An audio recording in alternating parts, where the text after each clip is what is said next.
So first of all, thanks so much for inviting me to this session. So basically, the topic for today is about contributing to open source and what are you waiting for if you haven't started yet. So before we start, let me just quickly introduce myself. So my name is Tiago Barbosa. I'm currently a specialist solution architect working for AWS for a team called Developer Acceleration. Where I help engineering teams basically build their solutions on AWS. I'm a former Microsoft employee. I worked there for 10 years. And I currently host a show on Twitch called Talk Dev to Me. So if you want to follow us and see what we talk about, please go to the main AWS Twitch channel.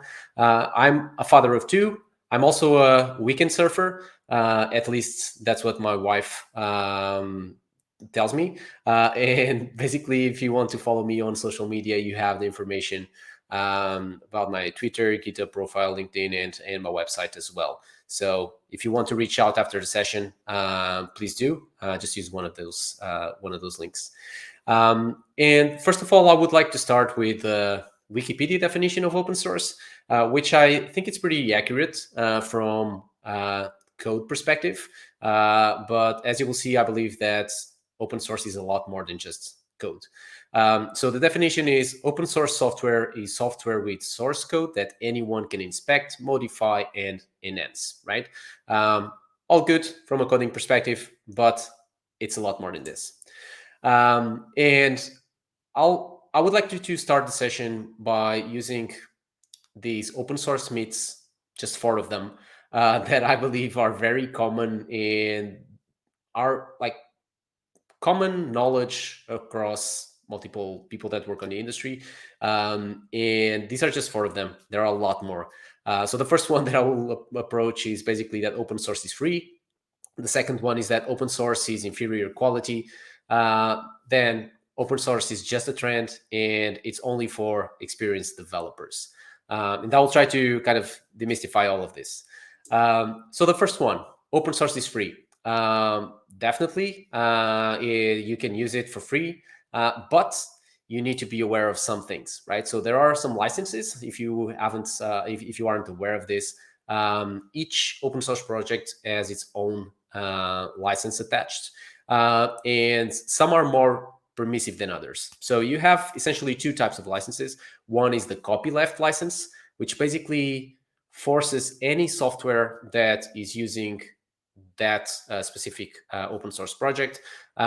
Basically, it forces the project that or the solution that you are building to be open source as well. So this means that if you are trying to build a commercial solution by using or leveraging any of these any project that uses these copyleft licenses, well, you are out of luck because it needs to be open source. Then you have the permissive licenses, which in practical terms is like most of the licenses or the projects today use this type of license. They are more permissive, so you can basically use them for basically in any of your projects, even commercial projects. But basically, there might be some rules that are imposed by the specific license that we are referring to. And this means that, for instance, I know that the Microsoft's license will not allow you to basically use Microsoft's name or any of the people that contributed to that open source project in your own repo or in your in the information that you have published on the commercial software that you are building, right? So these are some of the nuances that you need to be aware of. And you may also have a third option, which is projects with no license. I would recommend you to avoid them because typically they are more amateur projects. And right now, actually, GitHub enforces the selection of a license. So thing are becoming more rare, but they are still, we still have some examples of this. The next thing that I would like to mention around open source being free is that open source is free for us consumers using the projects that we use, and we use a lot of libraries that are open source in our applications. But contributors and maintainers actually invest their own time moving these projects forward, So one of the cool things that you can do right now on GitHub, for instance, is that you can actually sponsor people. And this is just an example. So I'm actually I'm actually sponsoring one person right now. Have this like this monthly subscription with him. So I pay him like I think €5 or something like that, $5 that I pay monthly to this person. But it can be like a one-time payment or whatever. And there are other options as well, right?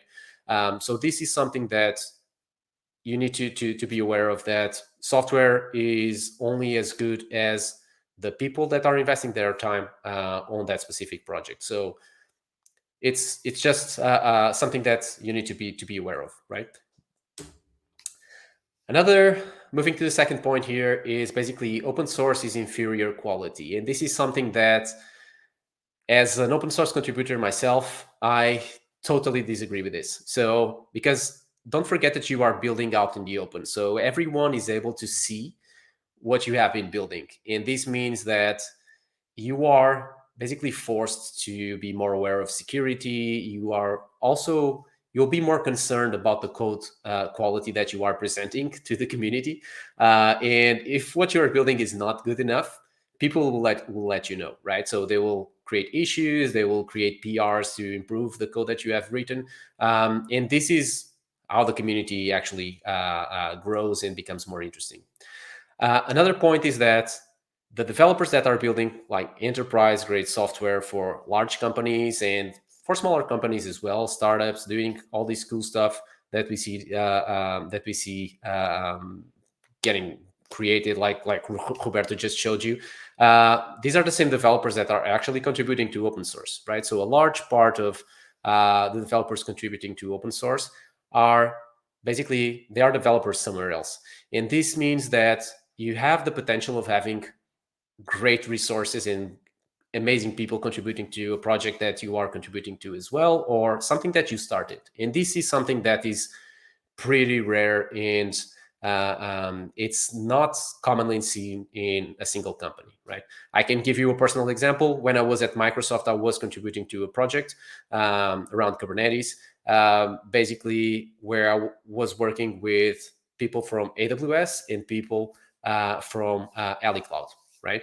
And this is something that is impossible to get anywhere else.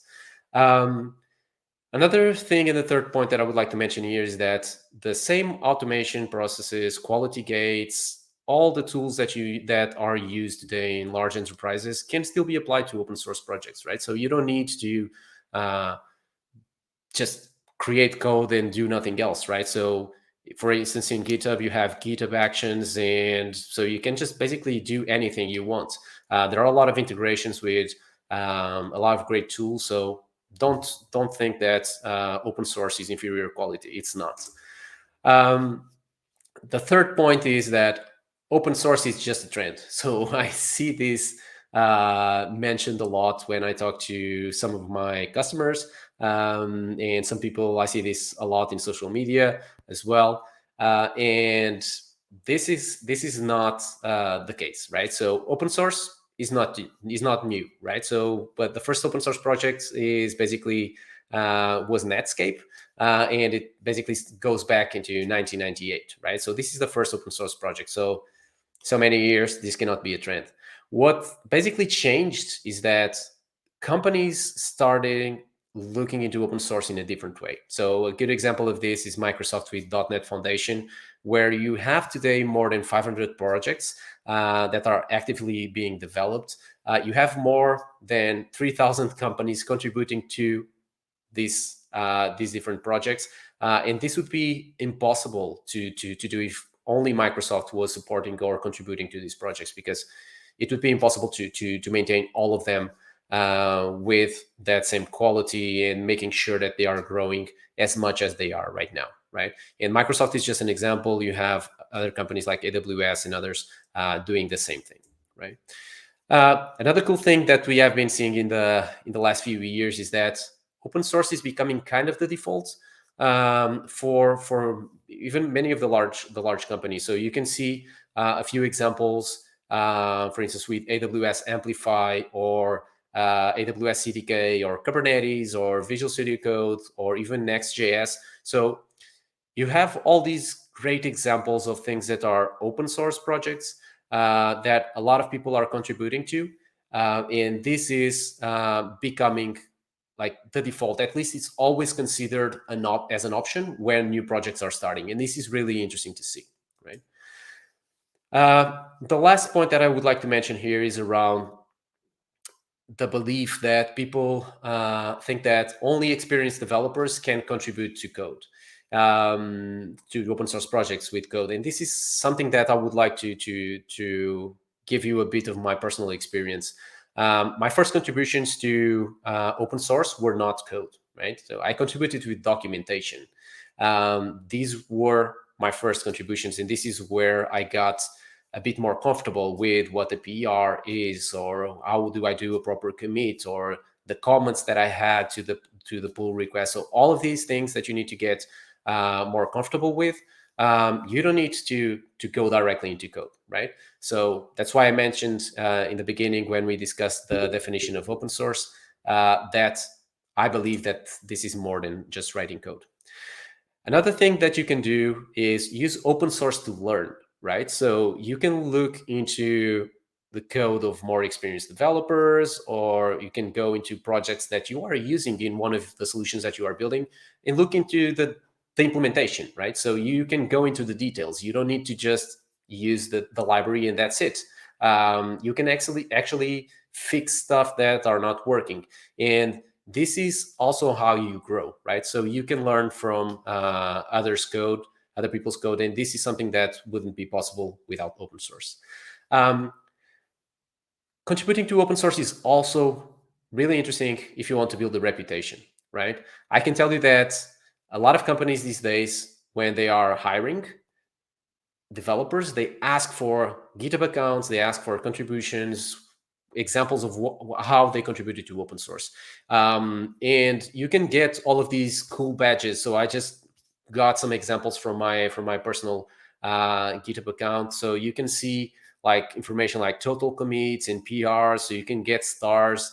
You can see like the languages that you are contributing to. So basically, this allows you to build a public profile of your developer experience. And this is pretty awesome, right? So you might be asking, that is open source for me, right? So even if you feel that you are like a junior developer, or that you are that you are not good enough, right? So I would like to invert this a little bit, and I would like to show you some numbers. So currently, open source projects active on GitHub, we are talking about more than 254 million projects, right? We are also talking about more than 73 million active developer accounts on GitHub. So if you are not doing this, you are probably missing out on something, right? So, and this is my my point here. You can, as I mentioned already, so you can contribute with code if you feel that you have good coding skills, but you can also contribute to docs. I tend to say that contributing to docs is a good approach to learning how to contribute to open source. It's also one of the most important things, and one of the things that people don't care as much on open source is documentation on the projects. And there are some projects where documentation is the focus, and you see that there is a lot of effort involved in documentation, and that shows in terms of usage of that specific library or specific framework. So this is something that where you can have a lot of impact if you are just starting with open source. There's also another thing, which is the community. So projects will need maintainers, will need people to create issues, will need people to add labels to the issues, to basically work with the community to help the project grow and move to the next level. And this is also a contribution to open source that you can do. It's not just code, once again, right? So I would like just to give you 4 basic steps, so where to start if you are interested in contributing to open source. First of all, create a GitHub account. This is where like everyone is looking to when building open source. So create a GitHub account, then find a project that is interesting to you. It might be a library that you are using on a project that you are building. It might be like the app that Nelson just showed you earlier, right? So it's something that will have visibility in this community. Or if you want to go a little bit bigger, you can go into the trending website on github.com, and you will see the projects that are becoming more interesting for the community, right?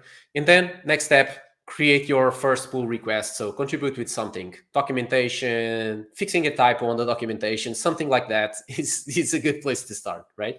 And then I think this is one of the most important steps with contributing to open source is share it with your network, right? So post it on Twitter, post it on LinkedIn, whatever. Talk about it. Talk about your experience. Create a blog and write about your experience on contributing to open source. This has helped a lot of people becoming relevant in the industry and getting hired for really cool companies. And I would just like to give you a few examples of that. This is so I will give you right now the example of Dave Boyney. So this guy is a guy that I met actually in Twitter probably a year ago. And he was building this tool called Event Bridge Atlas, right? This is basically a open source project that allows you to document all the events that go through Amazon Event Bridge. And this is pretty relevant from basically for documenting all the events that go through EventBridge. It's very helpful for developers building on like event-driven architectures and all that. So this is something that Dave was building. So I reached out to him and I said, well, do you want to talk about this on our Twitch channel? And he accepted the invite, and he actually spoke about other projects that he was building back then, like EventBridge Canon, and he was about to start building event catalog as well. And that gave Dave some additional visibility, right? And he was invited to talk in other sessions. He actually has this session that you can see. You can see it later on my journey to becoming forever employable. This is a really interesting session on how he used open source to basically become interesting for companies to hire him. And this is pretty interesting and might be relevant for you guys as well. But this is just an example, right, of the community giving back to whoever's contributing to the community. And just a few more examples. So if you look into the top left, this guy, Eric, mentioned that I'm officially a contributor to Next.js, just a minor docs thing. And then the first guy that replied to him is actually the lead developer advocate for Versal, the company that builds Next.js, right? So this is big. I believe that this must have been a huge achievement for Eric. In the middle, you have this guy, Krish, that basically got the GitHub Star Award because he's telling others how to contribute to open source on a YouTube channel. And on the right, and I think this is the most impressive achievement that I found on Twitter, is this guy that actually contributed to a library that is actually being used by NASA in Mars, right? So it doesn't work for NASA, doesn't need to. It's just that NASA is using a library that he contributed to, and he got a special badge for that. So this is pretty huge, right? So, and this is something that you cannot have if you are contributing to a specific project for a specific company, and that's why open source matters and why you should be contributing to open source. And this is it. So I'm hoping for questions if we still have time. And if you are interested in starting with open source, just go to this link that I have on the slide. That basically is opensource.guide. It's the best resource out there to start with, like detailed steps on where to start and how to do it. And that's it, guys. Thank you.